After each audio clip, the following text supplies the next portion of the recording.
mənim arzumdur. Gedib uşaq evindən bir uşaq götürmək istəyirəm. Necə qismətli bəlkə buradan seçərəm, bilmirəm. Amma əslində biraz gözdən, nəzərdən uzaq bir yerlərdən istəyirəm. İnşallah bəlkə elə sizin sayənizdə olar. Uşaqlar, içinizdə müğənni olmaq istəyən var?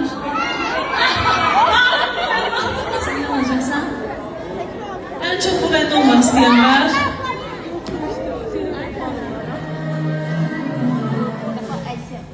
Gözəl təşəbbüslə çıxış elədin ki, uşaq evindən bir uşaq götürüb himayəndə saxlamaq istəyirsən. Və bu çox gözəl xəbər oldu. Bu mənim əslində həmin uşaqlıq arzumdur. Mən bir neçə dəfə də onu dilə gətirmişəm ki, yəni uşaqlıqdan arzumdur. Allah qoysa mütləq şəkildə. Amma bilirsən, biraz bilirsən nə istəyirəm. Məsələn, bəzi uşaq evləri var ki, oraya həmişə nəzarətləri yaxındır. Biraz danışıb gedən, gələn var. Əslində burada da çox gözəl balalar var idi. Özləri çox güclü. Mən də olsa hamısını götürərəm də. Hamısı da müğənni olmaq istəyir.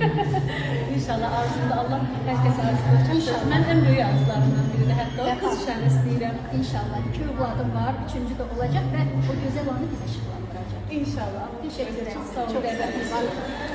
Yüreğine kurban olup benden